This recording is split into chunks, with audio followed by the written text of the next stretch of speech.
안녕하세요. 에너지홀릭스의 김영문입니다. 제 방송을 일단 시작하기 전에요. 좋아요, 구독 버튼, 그리고 알림 설정 아직 안 하신 선생님들은 꼭 한번 눌러주시기 바랍니다. 그동안 저희는 레이저 시술을 할 때 의사가 선택해서 할 수 있는 변수들에 관해서 알아보고 있는데요. 뭐가 있을까요? 한번 정리를 아주 길게 해가지고요. 네, 한번 해볼까요?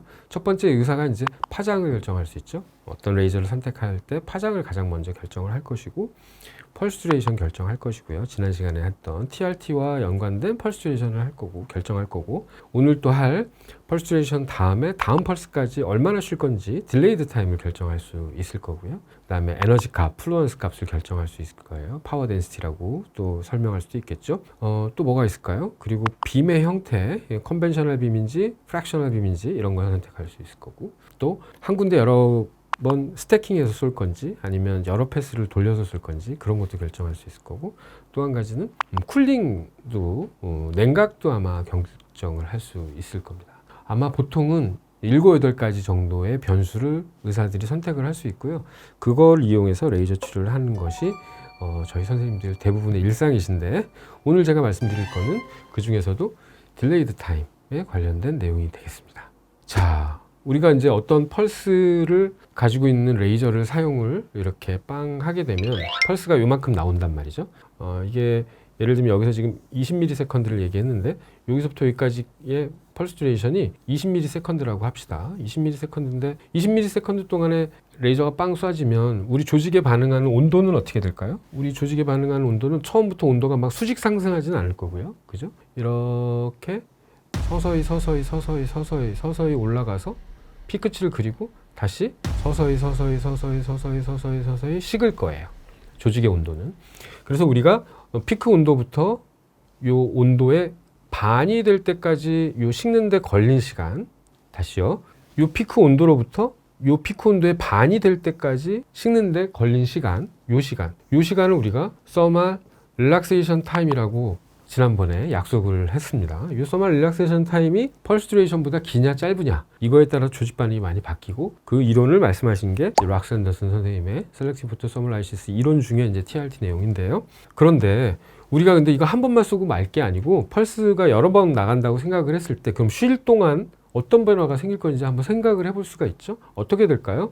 빵 쏘면 온도가 올라갔다가 쭉 식고, 또 빵 쏘면 온도가 올라갔다가 쭉 식고, 이렇게 되는데, 이 거리가 굉장히 멀 때는 이런 모델이 성립할 수 있지만, 딜레이드 타임이 이렇게 굉장히 뭐 몇 미리세컨드 이렇게 가깝지 않겠습니까? 그럼 조직의 온도는 계속 누적된 채로 올라갔다가 떨어지고 또 올라갔다 떨어지고 이렇게 되지만, 결과적으로는 온도가 이렇게 우상향으로 올라갈 가능성이 많죠. 그래서 이렇게 어떻게 쏘느냐에 따라서, 얼마나 쉬느냐에 따라서 조직의 그 반응이 상당히 다를 수 있을 겁니다. 예를 들면 한 번에 빵 쳤을 때 온도가 쭉 올라갔다가 굉장히 천천히 쭉 식어져 내려오면 조직 주위에 있는 조직 손상이 그래도 덜 할 거예요. 왜냐하면 확산을 쭉 받아들이면서 갈 거니까. 그런데 그것이 계속 반복되면 조직의 온도도 계속 올라가고, 좀 더 아까 제가 말씀드린 그것보다는 더 격렬한 반응이 생기겠죠.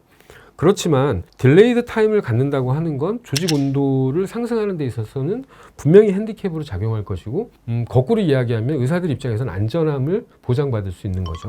예를 들면은 한번 빵 쳐서 온도가 이렇게 올라갔다 떨어지는 이런 방식의 레이저가 있다고 하면, 이렇게 여러 번 이 녹색 커브처럼요, 여러 번 이렇게 온도를 살살 올려서 떨어지는 그런 방법의 레이저도 우리가 생각해 볼 수 있거든요. 그래서 딜레이드 타임을 어떻게 갖느냐에 따라서 조직 반응의 결과가 다르고요. 뭐 스퀘어 루트 방식으로 떨어지느냐, 렉탱귤러 쉐입으로 떨어지느냐, 뭐 트라이앵귤러 쉐입으로 떨어지느냐에 따라서 조직 반응이 뭐 다릅니다. 이것은 레이저 저하고 앞으로 실전을 하면서 이거 한번 다시 또 생각을 하실 수 있는 기회가 올 거라고 저는 생각을 합니다.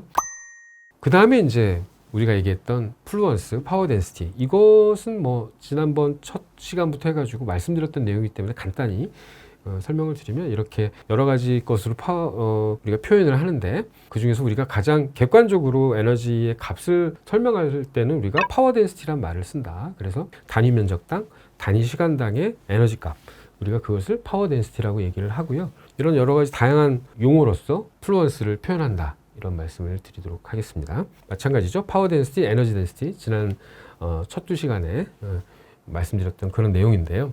그렇지만 의사가 결정하는 여러 가지 변수 중에서 펄스트레이션 다음으로 중요한 파장, 펄스트레이션, 그 다음에 이 플루언스 값을 결정하는 것이 의사가 결정하는 데 있어서 가장 중요한 변수들 중에 하나가 되겠습니다.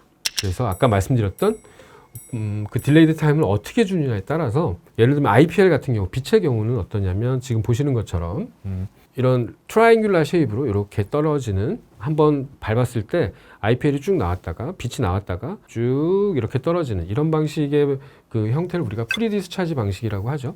그리고 스퀘어 펄스 방식은 이렇게 렉탱귤라 쉐입으로 펄스가 나오는 동안에 조직의 온도가 이렇게 올라갔다 이렇게 떨어지는, 그러니까 펄스가 처음부터 위로 쭉 올라갔다가 인텐시티가 그대로 유지된 채로 펄스레이션 동안 유지되는 경우, 이런 경우는 빛은 가능하지만 레이저는 되게 힘들죠. 이거 왜 그런지도 나중에 또 한번 실전에서 이것도 보시도록 그렇게 하겠습니다.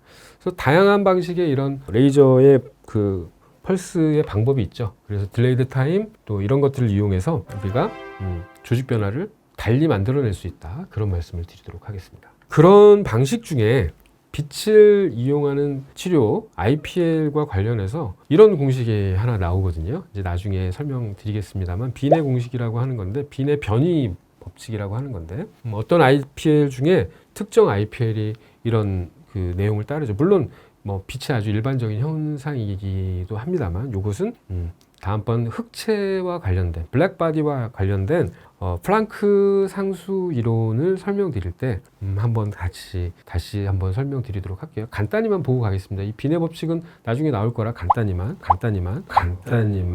빈의 법칙은 파장 곱하기 절대 온도가 항상 일정한 상수값을 갖는다는 거거든요. 빈의 상수값을 갖는다. 뭐 거꾸로 이항을 해보면 파장이 T분의 컨스턴트 값을 갖는다는 내용이거든요. 이 T는 절대 온도 값입니다. 다시 말씀드리면 절대 온도가 높아지면 높아질수록 파장은 짧아진다. 즉 가시광선 영역에서는 온도가 높아지면 높아질수록 파란색 계통으로 간다. 혹은 온도가 낮아지면 낮아질수록 파장은 붉은색 쪽으로 간다. 가시광선 영역에서 말씀드리는 겁니다. 왜 이런 생각을 또 빈 아저씨가 했는지, 이거는 다음번에 프랑크 상수를 설명드릴 때 한번 말씀드리도록 할 텐데요. 이거 굉장히 중요한 이론입니다. 지금까지 말씀드린 건 이제 딜레이드 타임, 그 다음에 펄스의 어떤 형태에 따른 조직 변화의 변화가 있을 수 있기 때문에 이거 의사가 선택하는 것이 중요하다라는 내용이었고요. 멀티펄스냐 멀티패스냐는 이론이 또 있죠. 멀티펄스는 뭐냐면 한 군데에서 여러 번 쏘는 경우, 멀티패스는 이렇게 지나가면서 여러 번 반복해서 왔다 갔다 하면서 쏘는 거죠. 이런 걸 이제 멀티패스라고 하는데요. 그 중에서 하나만 제가 설명을 좀 드리도록 할게요. 이거는 보시면 595 펄스다이 레이저를 이용해서 이제 한 건데, 하나는 0.5ms 펄스 듀레이션을 갖고 이제 쏘는 건데, 두 펄스를 쏘느냐, 몇 분, 몇 초 있다가 쏘느냐, 이제 그런 거에 따라서 그 조직의 변화가 어떻게 달라지는지를 한번 본 거죠. 무슨 말이냐면, 자, 이게 지금 595 다이 레이저니까 혈관을 공격하기 위한 레이저이죠. 이 혈관을 공격하기 위한 레이저를 볼 때는 혈관은 레이저를 딱 그 공격을 한 다음에는 혈관이 이제 베스큘라이티스가 생기지 않겠습니까?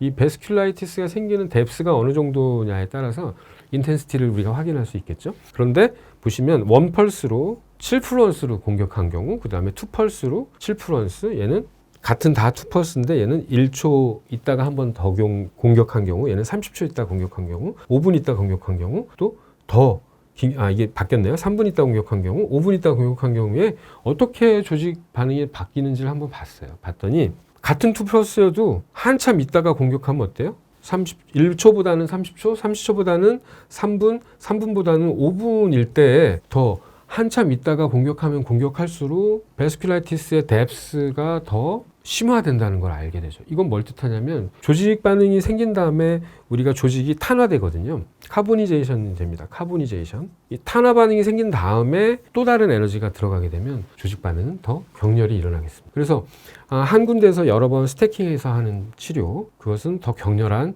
조직 반응을 유발할 수 있고요. 그걸 또 피하기 위해서 다른 곳까지 다 공격하고 다시 돌아오는 방법, 멀티패스의 방법을 쓰는데, 그럴 때 생각해 보셔야 될 거는 한 번 공격하고 그 다음 공격 받을 때까지의 시간에 따라서 조직 반응이 많이 바뀔 수 있다는 생각을 갖고 하셔야 된다는 거죠.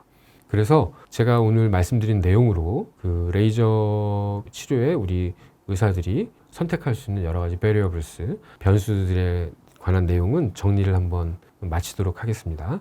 다음 시간에는 그동안 이제 이렇게 따로따로 이렇게 말씀드렸던 포톤에 관한 정리, 서머라이즈를 한번 해드리고요. 그 다음에 이제 또 다른 이야기로 또 넘어가도록 하겠습니다. 지금까지 에너지홀릭스의 김영문이었습니다.